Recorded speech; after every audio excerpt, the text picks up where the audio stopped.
Hi guys, today I went to an event called Beat the Crap Out of Cancer, which is a martial arts charity event in order to raise money for various cancer-related charities. A bunch of cities around the US and Canada participate simultaneously in this event once a year.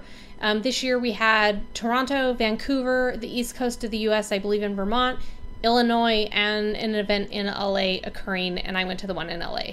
So what happens is various fighters will either be sponsored or they'll just pay for themselves, and they will fight to raise money that will be given to a cancer charity of the choosing for that location.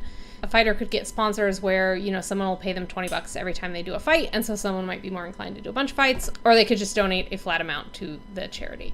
So this fundraising event happens every single year, different cities, I think, every time, and I think this is the 6th or 7th year that they've done it. This is the first time I've gone. So at least in the LA location, it's very heavily tied to the local Dog Brothers groups. It's not a Dog Brothers event, but the host and the location and a lot of the participants are Dog Brothers or somehow involved in Dog Brothers. So it sort of ends up being incidentally a very Dog Brothers centric sort of thing. So this is the first year I've gone, but I did not participate because I am dumb, basically.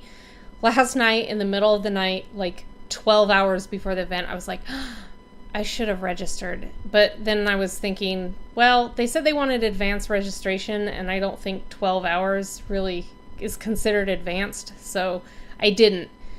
The reason that I didn't originally register, like when my husband did, because he participated, was, I didn't know what intensity level it would be, and, I still haven't become brave enough to fight Dog Brothers, although I do think about it every year, so I didn't know if it would be very similar, but it was actually varying levels of intensity.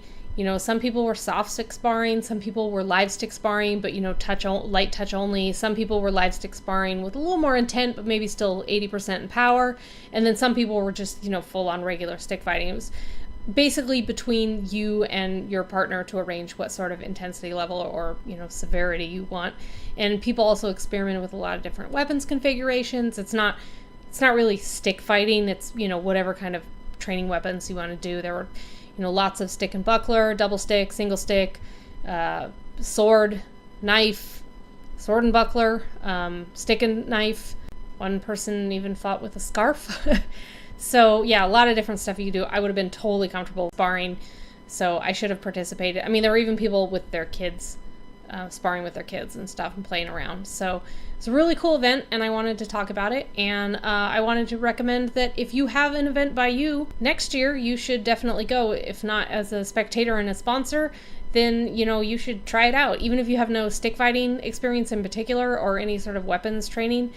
Again, various intensities seems pretty easy to get into even if you've never done any sort of weapon sparring at all. Definitely worth checking out and trying out and raising some money for a good cause. I got some permission to show a few pictures and clips, so I'm just going to show those real quick.